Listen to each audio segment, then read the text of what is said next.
Hello everyone, Charles here. In this video, I'll be taking you through Chapter 5. So in Chapter 3, we covered point estimation, and in this chapter, we'll be looking at interval estimation as well as hypothesis testing. At this point, it is perhaps useful to take a look back at the 8-step methodology and try and sort of locate ourselves within that methodology. So we start out by suggesting that we need to develop some theory, or at least, well, the purpose of econometrics often is to test theory. And in order to do that, we collect data. Typically, we'll have a sample of data that we would use for our estimation. We then estimate an econometric model to try and test some stated theory. And then once we've obtained our estimated parameters, we'll make inferences about the population parameters based on those estimates, right? Based on the sample data. Now, of course, the earlier assumptions mentioned in Chapter 3 are very important when we make inferences about population data, and that includes the normality assumption of the error term as well.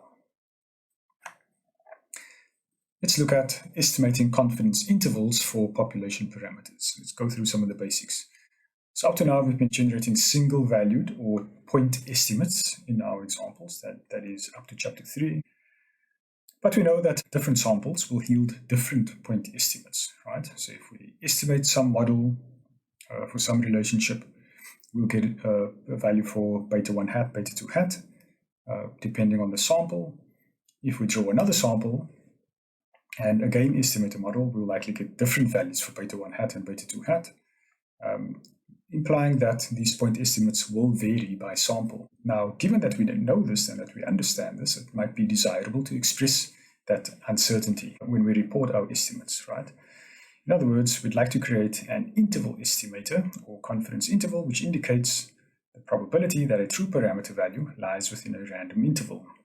Now, it's very important at this point to highlight that when we say probability, note that probability on the slide is in sort of scare quotes, as they say, because as this statement over here, given on the slide, does indeed express a probability that beta 2 lies somewhere between beta 2 hat minus some value delta and beta 2 hat plus some value delta.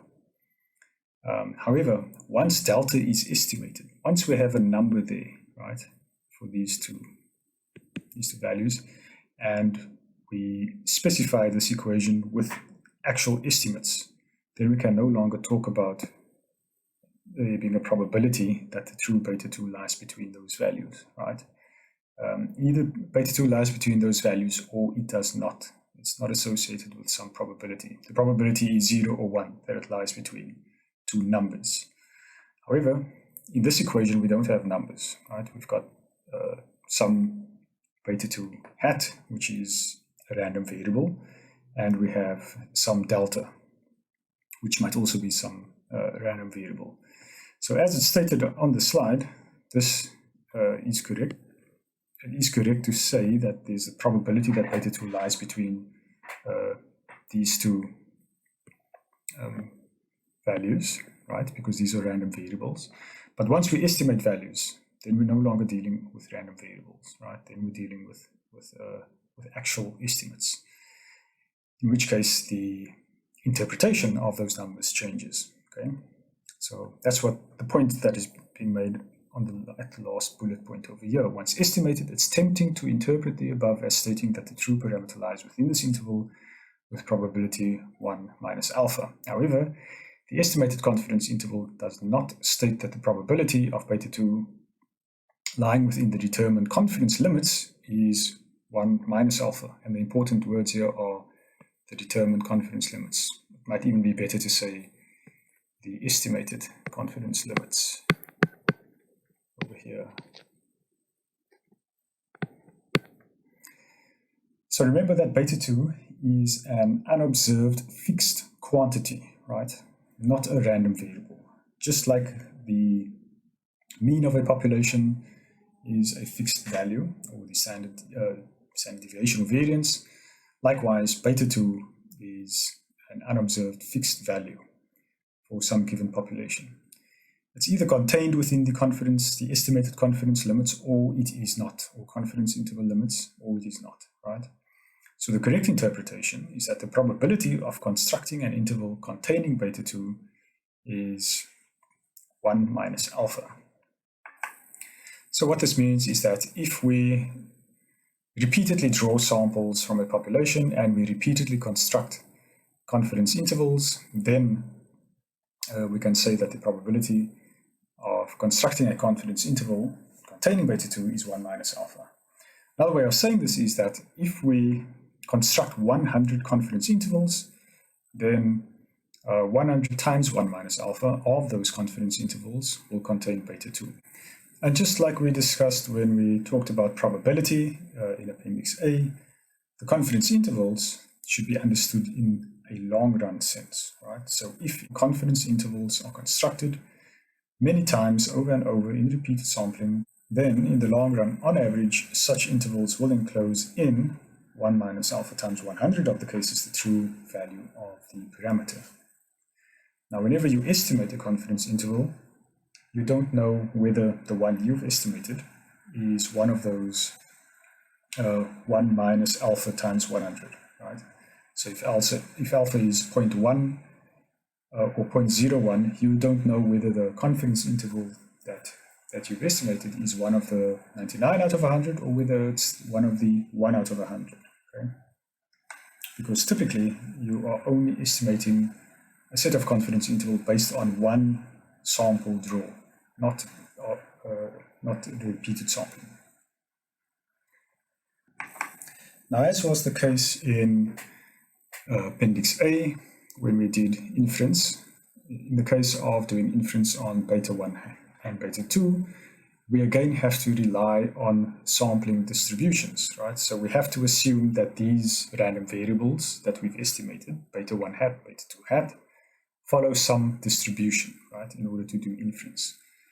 And this is, again, why the normality assumption discussed in Chapter 4 is so important, right? Because under the normality assumption of the error terms, we can assume that the beta 1 hat and the beta 2 hat parameters are also normally distributed.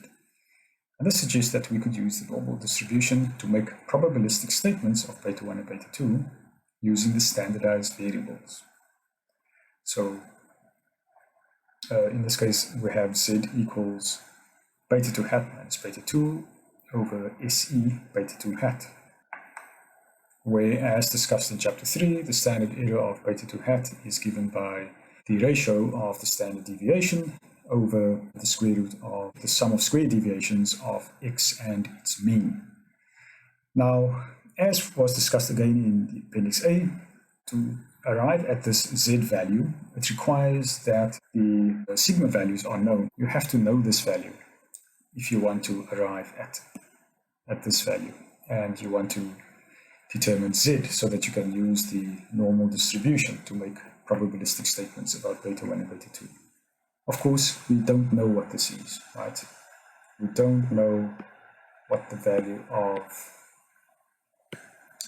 sigma is.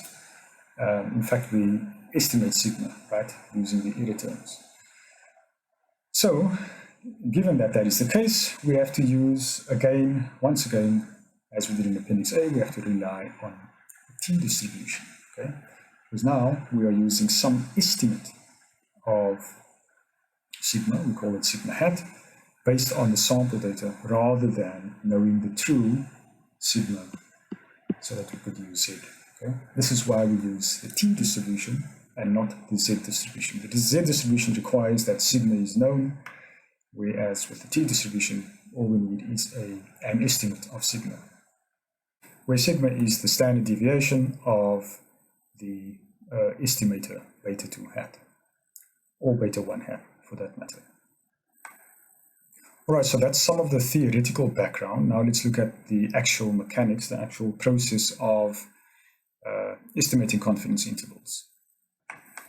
And these formulas apply to both beta 1 hat as well as beta 2 hat. So in the previous slide, you'll see that here we say that statistic beta 2 hat minus beta 2 divided by the standard error of beta 2 follows the t-distribution, Likewise, the same is true for beta 1, right?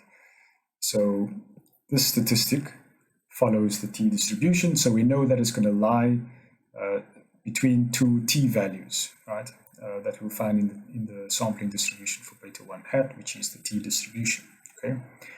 Now, as usual, when we look up these values in the t distribution table, we need to know two things. Firstly, we need to know the level of significance as well as the degrees of freedom. In this case, the degrees of freedom is given by n minus k, k here being the number of explanatory variables in the regression, including the coefficient on the intercept estimator, which is of course 1. So in essence, we lose 2 degrees of freedom whenever we estimate a simple bivariate regression model. And all this means is that effectively 2 data points become fixed when you estimate this model. And the more parameters you try to estimate in a given model, the more degrees of freedom you lose with each added parameter being estimated. Okay, so in this case, we're just losing 2 degrees of freedom because we're estimating a slope and intercept term. Okay, so we can express this second equation as is done at the bottom here by simply carrying all of the variables to either side of the 2 inequalities and leaving only the beta 1 in the middle. And when we do that, we end up with this relation over here. And now we can determine a set of confidence limits, an upper and lower limit for beta 1 as well as beta 2. Important to note that larger standard errors imply larger confidence intervals. And you can also think about what gives rise to higher standard errors of beta 1 and beta 2. If you look at the definitions for these things from chapter 3, you'll see what influences the values of SE beta 1 and SE beta 2. All right, so let's look at a couple of examples of estimating standard errors. So the table at the bottom of the slide is regression output. This is typically what a regression output would look like in a normal statistics program like Stata or eViews. This one tells us what the dependent variable is at the very top, which is the quantity demanded of Coke. So this is a demand relation. Tells us the method used is ordinary least squares. We have 31 observations, and then it tells us what the constant term is, right? So C is constant. The value of the constant coefficient is 2222.171. Also tells us what the standard error is, and then it gives us a t-stat over there. Then another variable given here, and this is our independent variable, is the price, right? This is a demand equation. So we've got the demand for Coke regressed on its price. In other words, how does a change in the price of Coke influence the demand for Coke? Okay, and we see that the coefficient on the independent variable is minus 2.2429, and of course that we would expect that. If this was positive, it would be problematic for our microeconomic theory. Fortunately, that's not the case here. Also gives us a standard error and then a t-stat there as well. Next to this t-stat column, we have what is called a probability or p-value. This is something that will become more important next year for you. All right, the table also gives us the value of the R squared, which is 0.26. Again, this suggests that 26% of the variation in the demand for Coke is explained by variation in the price for Coke. Then at the bottom, we have the standard error of the regression, which is given by 308.187. And we can do inference on this value as well, okay, which we'll do next. Okay, and for now, we can ignore all the other stuff in this table. Okay, so this just nicely points out what the estimate of beta 1 hat is, and the green square over here points to the estimate of beta 2. Now up here, we've estimated already a set of confidence intervals. So if we just look at the first one up here, it's estimated the confidence intervals for beta 1 confidence limits for beta 1 at a 95% significance or significance level of 0.05. And how did we get to the numbers that are contained in these limits? Just to note, the lower limit is 1704.2 and the upper limit is 2740.32. How did we find that number? By just substituting values into this equation over here, right? So this equation given over here is the exact same one that we saw on the previous slide, and all we have to do is substitute values into this equation to arrive at these confidence limits. So the first thing we have to do is plug in beta 1, right, which is given over there. So that value goes there. Then we have to plug in the standard error for beta 1, which in this table is given right next to it. So it's 253.374. Then we have to look up the t value in the t table. And to do that, we have to look at our t table. So t table here, first thing we need to know, remember we need two values to look up t values. We need to know the degrees of freedom and we need to know the significance level. So the significance level in this instance is 0.05 and the degrees of freedom is given by 31 minus 2, which is 29. So in this column, we're interested in this table, we're interested in the column over here where we have 0.05 as the higher value in the header row. And so this is the column we want to look at, and then the row we want to look at is the one where that has 29 as the degrees of freedom. So the value we're interested in here is 2.045 in this table, okay?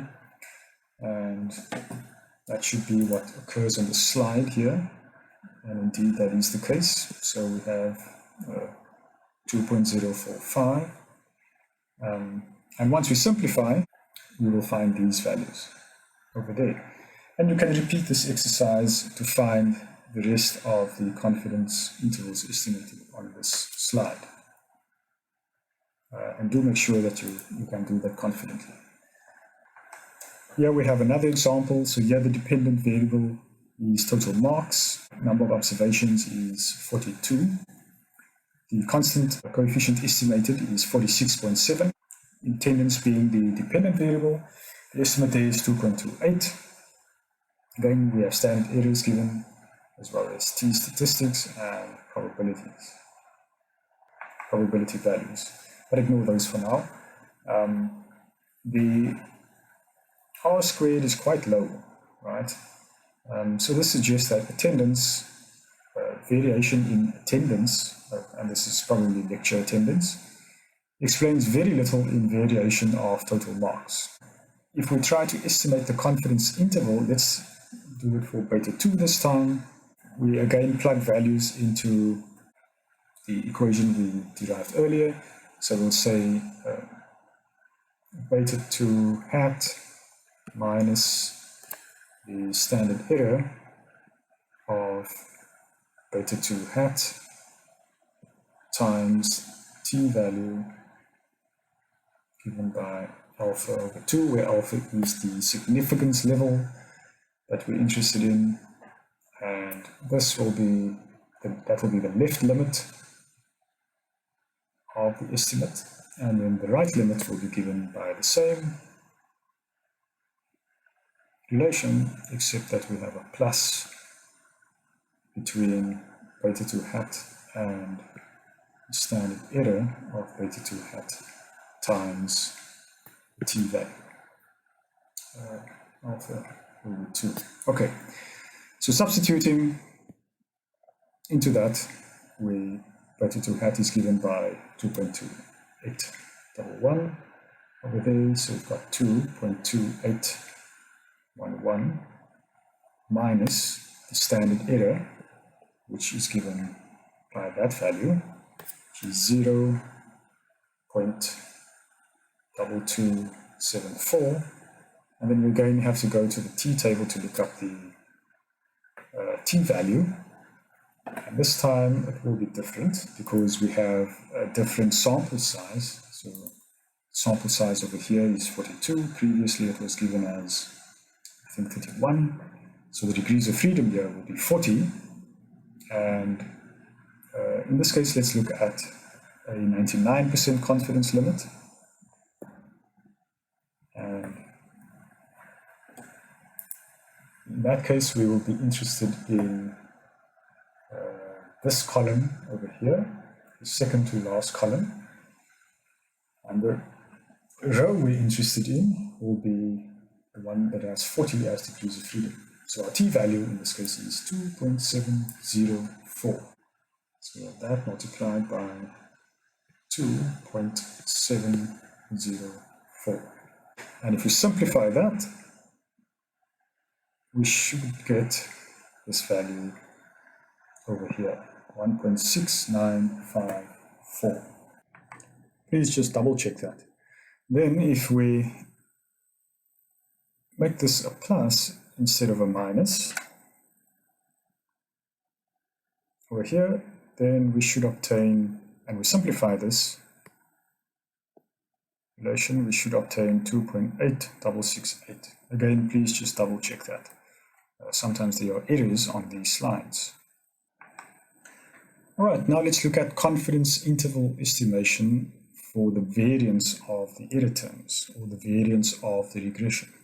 Now, firstly, here we note that the statistic given by n-2